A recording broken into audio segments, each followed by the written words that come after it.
तो 1965 की शुरुआत में एक हैकर पहाड़ों में कहीं गायब हो गया था, लेकिन कई बार देखे जाने के बाद वहाँ रहने वाले कुछ लोगों ने ये अनुमान लगाया कि वो अब कोई इंसान नहीं बल्कि कोई और है। तो कहानी की शुरुआत में हम जंगल के बीचों बीच बना एक फार्म हाउस का सीन देखते हैं, जहाँ ब्लेक अपने डैड ग्रेडी के साथ रहता था। ग्रेडी अपने बेटे ब्लेक को शिकार पे ले जाता है। वो उसे शिकार करना और इस खूबसूरत और खतरनाक जंगल में सर्वाइव कैसे करना है इसके बारे में सिखाना चाहता था, मगर ब्लेक सभी बच्चों की तरह थोड़ा शरारती भी होता है। इसलिए उसके डैड उसे बार बार समझाते रहते थे कि मेरी बातों पर ध्यान दो, क्योंकि इस जंगल के हर कदम पर खतरा है, यहाँ मरना बहुत आसान है। तभी उन्हें वहाँ पर एक हिरन दिखाई देता है। ग्रेडी ने उस हिरन पर निशाना लगाया, लेकिन निशाना चूक गया। फिर जब उसने पीछे मुड़कर देखा तो ब्लेक भी वहाँ नहीं था, क्योंकि ब्लेक अकेले ही गन लेकर उस हिरन के पीछे भाग रहा था। वो छिप कर निशाना लगाने की कोशिश करता है, लेकिन तभी उसने अपने स्कोप में एक क्रिएचर को देखा, मगर पलक झपकते ही वो वहाँ से गायब हो गया। तभी ग्रेडी वहाँ पहुँच जाता है। वो ब्लेक पर वहाँ अकेले आने के लिए गुस्सा करने लगता है। फिर ग्रेडी ने जब उस हिरन पे निशाना लगाया तो उसने भी एक नजर उस क्रिएचर को देखा, जिसके बाद उसने ब्लेक से शेल्टर में चलने को कहा।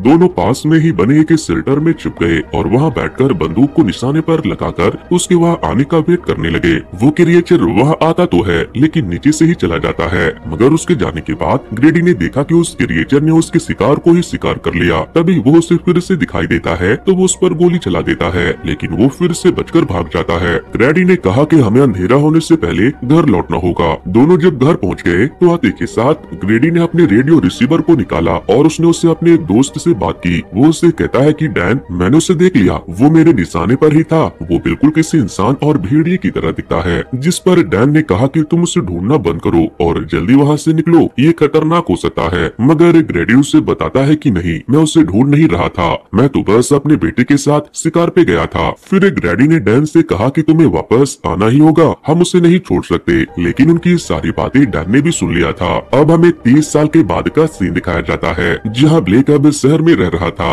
और अब वो एक पति, रैटर और पापा भी बन चुका था। उसकी एक बेटी भी थी, ग्रिंजर, जिससे वो बहुत प्यार करता था। ग्रिंजर ब्लेक से आइसक्रीम दिलाने की जिद कर रही थी। ब्लेक की तरह ग्रिंजर भी बहुत शरारती थी। वो उसके मना करने के बाद भी डिवाइडर पर चलने लगती है, जिससे ब्लेक गुस्सा हो गया और उसने उसे डांट लगा दी। फिर उसने उसका मूड ठीक करने के लिए कहा कि डैडी का काम है तुम्हें प्रोटेक्ट करना। फिर ग्रिंजर का मूड ठीक करने के लिए उसने कहा कि मेरा माइंड रीड करो, तुम्हें कुछ पता चलेगा। वो जब ब्लेक का माइंड रीड करती है तो उसे पता चलता है कि वो उससे बहुत प्यार करते हैं। फिर दोनों घर जाकर कुकिंग करने लगते हैं। तभी वहाँ ब्लेक की वाइफ लोवेल आती है, जर्नलिस्ट थी। ऑफिस से आने के बाद भी लोवेल फोन पर अपने बॉस से काम के बारे में बात कर रही थी, जिससे ब्लेक को अच्छा नहीं लगता। इसीलिए वो उससे कहता है कि बाबू कमरे में जाकर बात करो, लेकिन वो नहीं सुनती। वो बात करते हुए बीच में इंटरप्ट करने के लिए ब्लेक के ऊपर गुस्सा करने लगती है। तभी ब्लेक उसे बताता है कि मुझे अभी अभी खबर मिली कि मेरे डैड अब इस दुनिया में नहीं रहे। ये सुनकर लोवेल को अपने बर्ताव पर पछतावा होता है। फिर वो ब्लेक से माफी मांगती है और उसके डैड को खोने के दर्द को समझती है। ब्लेक बताता है कि वो मेरे ऊपर बहुत गुस्सा करते थे, इसीलिए मैं उस जगह को छोड़कर भाग आया, लेकिन अब जब वो इस दुनिया में नहीं है तो मैं उनसे बात करना चाहता हूँ। अब हमें अगले दिन का सीन दिखाया जाता है।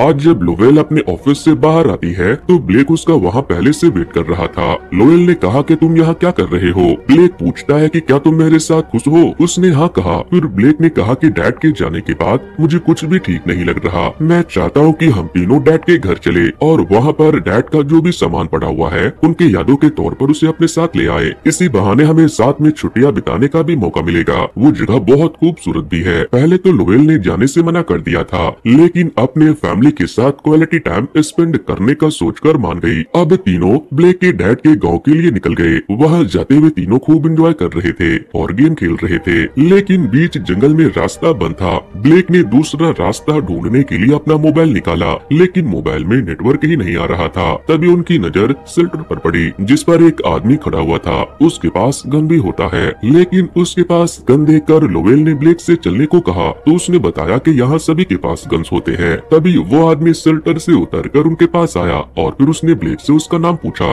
ब्लेक ने जब उसे अपना नाम बताया तो वो आदमी उसे और उसके डैड को पहले से जानता था। वो तो डैन का बेटा ड्रेक था, जिसे उस दिन ब्लेक के डैड ने कॉल करके वहाँ आने को कहा था। ड्रेक ने पूछा कि तुम यहाँ क्यों आए? यहाँ बहुत कम लोग बचे हैं। ब्लेक बताता है कि मैं डैड से जुड़ी कुछ चीजें लेने के लिए आया हूँ, लेकिन मैं रास्ता भटक गया। जिस पर ड्रेक बताता है कि वहाँ तक जाने का रास्ता बंद कर दिया गया है, लेकिन मैं एक शॉर्टकट जानता हूँ, चलो मैं तुम्हें वहाँ ले चलता हूँ। हालांकि लोवेल को को ड्रेक से डर लग रहा था क्योंकि वो एक स्ट्रेंजर था और उसके पास गन भी होता है, लेकिन वो कुछ कह नहीं पाती। इसके बाद ब्लेक ड्रेक को अपने ट्रक में बैठाकर वहाँ से निकल जाता है। रास्ते में ड्रेक बताता है कि यहाँ वापस आने के लिए हिम्मत चाहिए, पता नहीं तुम यहाँ क्या लेने आ गए, यहाँ हर कदम पर बस जान जाने का खतरा है। तभी एकदम से उनके गाड़ी के सामने कोई आ गया। उसे बचाने के चक्कर में ब्लेक ने अपनी गाड़ी की स्टीयरिंग घुमा दी और गाड़ी सीधे जाकर पेड़ से टकरा गई और पेड़ पर अटक गई। ड्रेक कार से नीचे गिर चुका था। ग्रिंजर और लोवेल जैसे तैसे कार से बाहर निकलकर कार के ऊपर चढ़ गए ताकि वो आराम से नीचे उतर सके, लेकिन तभी ब्लेक ने शीशे में उसी चीज को अपनी तरफ आते हुए देखकर कार का दरवाजा बंद कर लिया, मगर उस जीव ने फिर भी कार के शीशे को तोड़कर उस पर हमला कर दिया और फिर वो ड्रेक को भी खींचकर अपने साथ ले गया, शायद बिरयानी बनाने। इसके बाद ब्लेक ग्रिंजर और लोवेल को गाड़ी से नीचे उतारता है और फिर उन्हें लेकर अपने फार्म हाउस की तरफ बढ़ने लगता है, लेकिन तभी वो मॉन्स्टर फिर से उनकी तरफ बढ़ने लगा, लेकिन वो सभी वक्त रहते फार्म हाउस तक पहुंच गए। अंदर जाकर ब्लेक ने दरवाजे को अच्छे से बंद कर दिया, फिर उसने अच्छे से उस घर की मजबूती को चेक किया और फिर जनरेटर को ऑन किया, जिससे पूरे घर में करंट आ जाता है। इसके बाद जब वो अपने परिवार के पास आता है तो लोवेल और ग्रिंजर दोनों बहुत डरे हुए थे। उसने उनसे कहा कि हम कल सुबह होते ही घर चले जाएंगे। ग्रिंजर ने पूछा कि वो जो आदमी हमारे साथ आ रहा था उसका क्या हुआ। ब्लेक कहता है कि शायद वो मर गया, लेकिन अब मैं तुम दोनों को कुछ नहीं होने दूंगा। तभी ग्रिंजर अपने डैड के मैन को रीड करने के लिए उनके सर पे हाथ रखती है, जिससे उसे पता चलता है कि डैड उन्हें खोने से डर रहे थे और वो उनसे बहुत प्यार करते हैं। इसके बाद वो मेन डोर को अच्छे से सील करने के लिए ऊपर एक बड़ा सा कबर्ड लगा देता है। फिर मदद मांगने के लिए उसने अपने डैड के रिसीवर को निकाला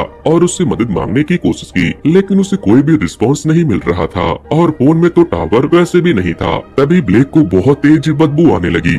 उसने जाकर चेक किया तो एक कमरे में बहुत सारा मीट सड़ रहा था, लेकिन फिर भी पता नहीं क्यों उसने मीट के एक टुकड़े को उठाकर अपने मुंह में डाल लिया और उसे चबाकर खाने लगा, लेकिन तभी उसका एक दांत टूट जाता है। तभी लोवेल ने देखा कि ब्लेक तो घायल है। वो चेक करती है तो पता चलता है कि जब मॉन्स्टर ने कार में उस पर हमला किया था तो वो उसके पंजों से घायल हो गया था। फिर लोवेल ने उस पर मरहम पट्टी की, लेकिन इसके बाद ब्लेक बहुत अजीब बिहेव करने लगा। फिर उसने ग्रिंजर और लोवेल से कहा कि तुम जाकर सो जाओ, मैं सब ठीक कर दूंगा। वो पहरा दे रहा था, लेकिन तभी उसे कमरे में से किसी के चलने की आवाज सुनाई देने लगी। उसने जाकर चेक किया तो वो एक स्पाइडर था, मतलब कि अब उसे एक स्पाइडर के चलने की आवाज सुनाई दे रही थी। फिर उसे घर के बाहर से किसी की आवाज सुनाई देने लगी। वो दरवाजे के बाहर कान लगाकर सुनने लगा, लेकिन तभी क्रिएचर ने दरवाजे के नीचे से अपना हाथ डालकर उसके पैर को पकड़ लिया, मगर लोवेल वही थी। उसने हथौड़े को उठाया और क्रिएचर को मारने लगी, जिसके बाद जाकर उसने बाबू ब्लेक को छोड़ दिया। तभी घर की लाइट चली गई और ब्लेक भी बेहोश हो गया। फिर जब उसकी नींद खुली तो रात के 1:30 बज चुके थे।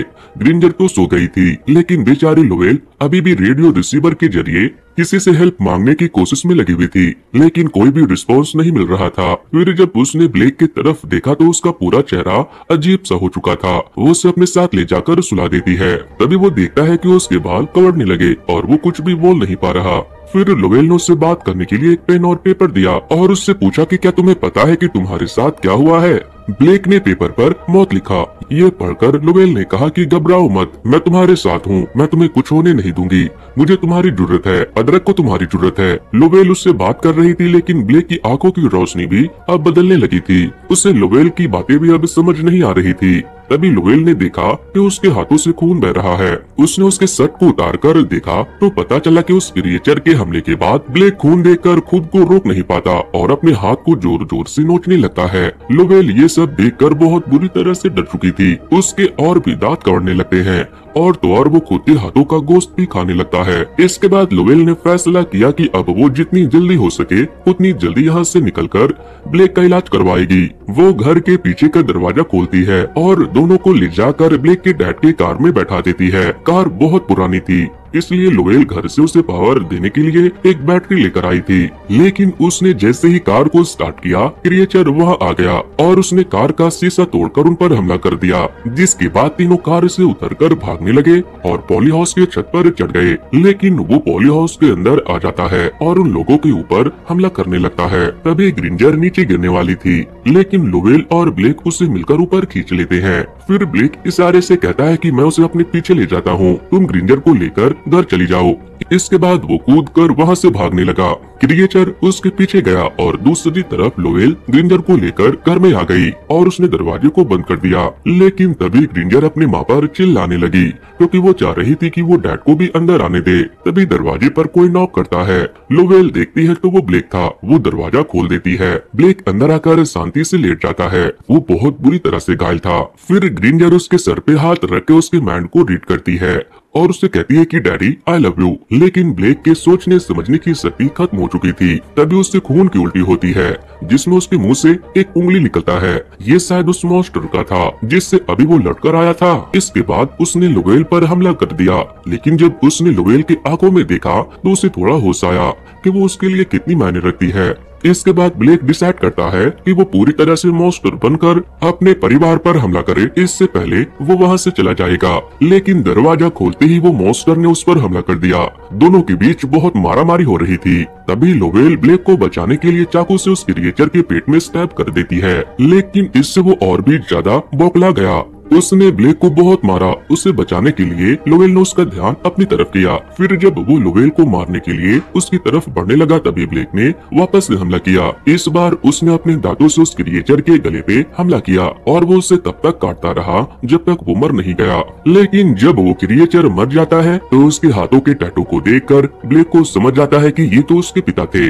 ब्लेक समझ जाता है कि बहुत जल्द उसका हाल भी उसके डैड की तरह होने वाला है, इसलिए वो तुरंत वहाँ से बाहर भाग जाता है। लेकिन तभी उसका शरीर बहुत तेजी से ट्रांसफॉर्म होने लगा। उसका जबड़ा बड़ा हो गया और नाखून आने लगे और पुराने नाखून झड़कर नए नाखून आने लगे। इधर लोवेल ग्रिंजर को बताती है कि ये डैड के डैड थे जो एक बार जंगल में गए और वापस कभी नहीं लौटे।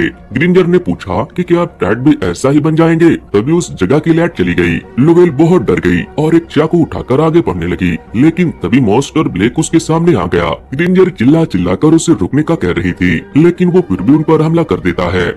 जिसके बाद लोवेल ग्रिंजर के साथ फार्म हाउस के बाहर बने एक वेयर हाउस में चली जाती है। वहाँ उसे चेन और ट्रैप मिलता है जिससे वो ब्लेक को कैद करने का सोचती है, लेकिन मॉन्स्टर ब्लेक बाहर से उन्हें देख सकता था। वो जमीन खोदकर अंदर आ गया और उसने ट्रैप पर पैर रख दिया और जंजीरों में फंस गया। लोवेल और ग्रिंजर जान बचाकर वहाँ से भागने लगे, लेकिन ब्लेक अपने दांतों से अपने पैर को काटकर अलग करने लगता है और वो पूरा पैर ही काटकर अलग कर देता है। पैर कट जाने के बाद भी वो अपने हाथों से चलकर उनका पीछा करने लगता है। लोवेल ग्रिंजर को लेकर भाग रही थी, तभी उसे वहाँ पर उसका वैन दिखाई देता है और फिर पास में ही डैन के बेटे का हाथ भी। वहाँ एक बंदूक भी पड़ा था।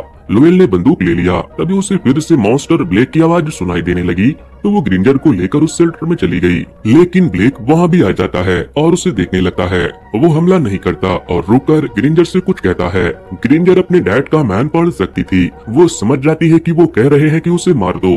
वो अब और कंट्रोल नहीं कर पा रहा था। तभी मॉन्स्टर ब्लेक हमला करता है और लोवेल गोली चला देती है। गोली लगते ही ब्लेक तड़प तड़प कर मर जाता है। लोवेल बहुत दुखी होती है। ग्रिंजर उसके सर पे हाथ रखकर आई लव यू डैडी कहती है। इसके बाद लोवेल और ग्रिंजर उसे वहीं छोड़कर शहर चले जाते हैं और इसी के साथ ये मूवी यहीं पर खत्म होती है।